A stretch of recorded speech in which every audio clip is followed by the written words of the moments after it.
Como é que fica Portugal agora, João?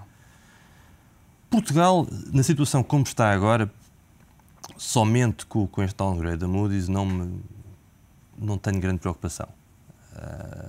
Vimos hoje realmente o leilão de bilhetes do Tesouro.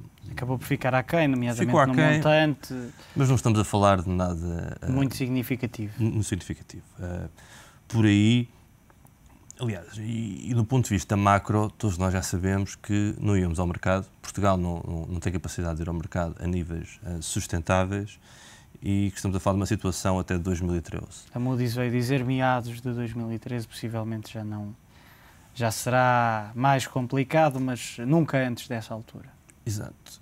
Mas convém também tentar analisar os comentários da Moody's e perguntar quais deles não são até reais e preocupantes do ponto de vista de fazer uma autoanálise.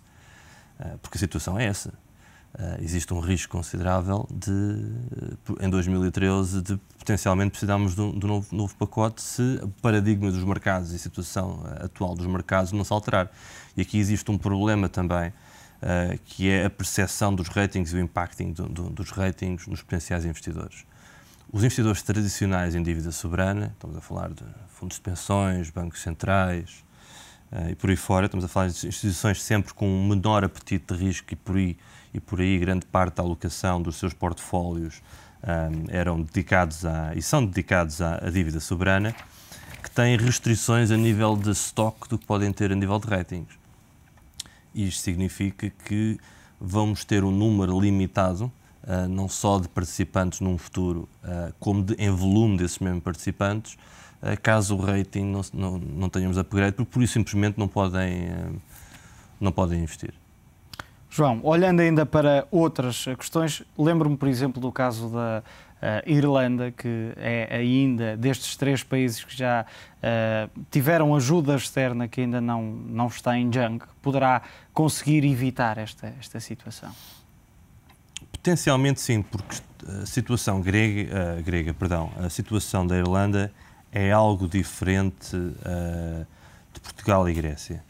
Se bem que o risco de irem parar a junk, digamos assim... O risco de contágio é grande. O risco de contágio é grande, mas a situação que se passou, mais uma vez, na Irlanda é totalmente diferente da portuguesa e da Irlanda.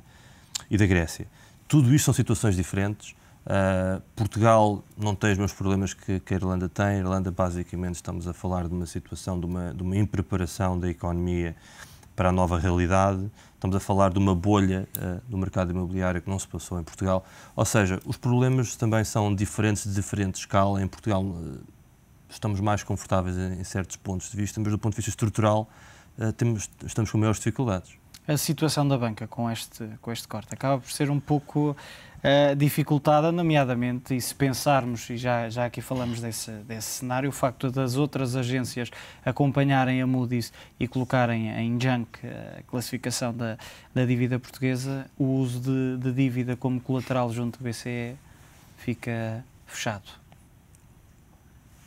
Esse é o ponto mais importante e acho que é o que tem que ser analisado com maior cuidado, a situação da banca portuguesa.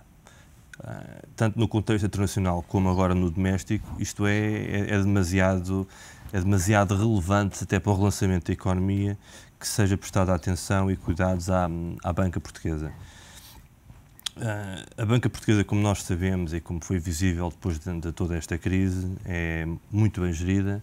Não houve situações dramáticas, além daquelas que nós sabemos, e muitas delas por situações que vão além da situação corrente e da gestão corrente dos bancos. A banca é bem gerida e estão agora a enfrentar desafios complexos. E não tanto, fala-se muito da questão do capital. Minha preocupação principal não é o capital. O capital existe... Ou seja, os Core Tier 1 vão ser, à partida, conseguidos. Só em última análise... ano como exato, a meta de 2012. Só em última análise é que, inclusivamente, e mesmo que não o fossem, existe o montante disponibilizado pela Troika. No meu entender, mesmo a situação extrema é mais do que suficiente para cobrir essa situação. Logo, não é o capital que me preocupa, estamos a falar da questão da liquidez. a economia mudou, existe um novo paradigma, que é a questão mesmo da liquidez. A liquidez é que é o problema. E os bancos, para evitarem a situação, estão em processo de desalavancagem, que também está relacionado com a questão do capital, mas também porque não conseguem ir ao mercado e refinanciar-se. E essa desalavancagem, de certa forma, por um lado pode beneficiar a economia real, mas por outra também, nomeadamente se pensarmos na concessão de crédito, acaba por dificultar também um pouco. A desalavancagem passa por dois tipos de situação. Que é o mais óbvio e talvez o mais racional, tendo em conta a situação atual, que é sair de negócios que os bancos entendam como non-core. Por non-core estamos a falar de investimentos internacionais, banca de investimento, não doméstica, etc. Que é esse tipo de investimentos que nós vimos os bancos portugueses já a desfazerem-se dessas carteiras. Em relação à desalavancagem no crédito que se está agora a ver, crédito nacional, o que estamos a assistir é uma diminuição brutal do crédito concedido. Tanto às famílias como às empresas.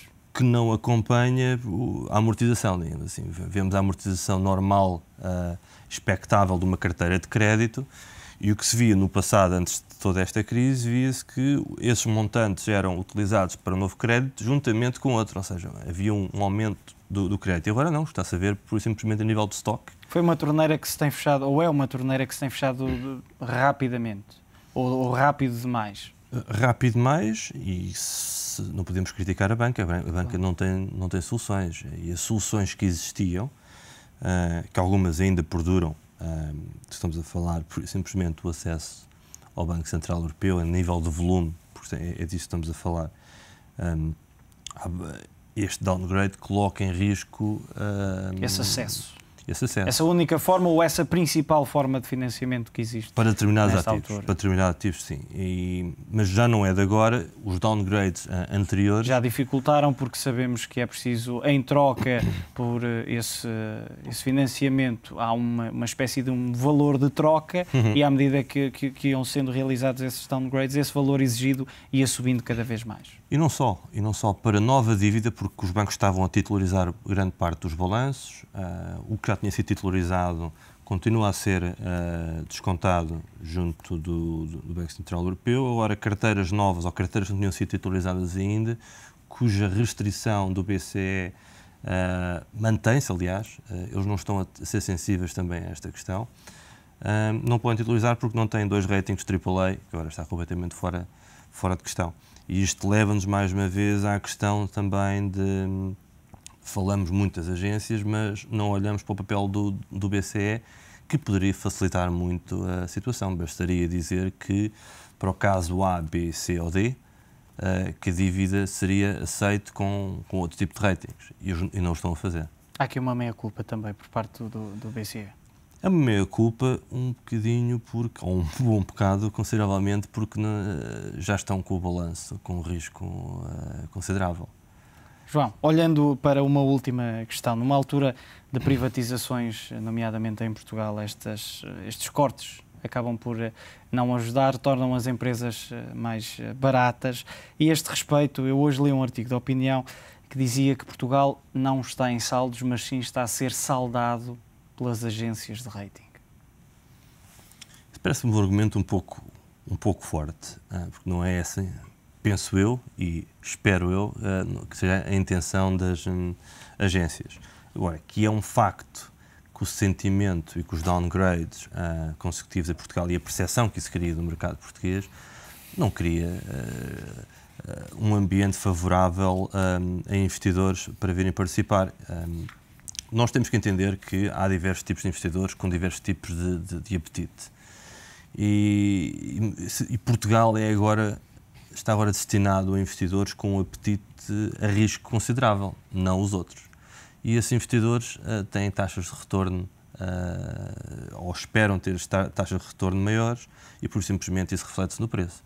E que é um facto que vender agora, o que quer que seja, é desfavorável, do ponto de vista de preço. Muito obrigado por esta análise exaustiva a este corte do rating de Portugal por parte da Moody's e todos os cenários, todas as possíveis consequências aqui analisadas neste mercado global.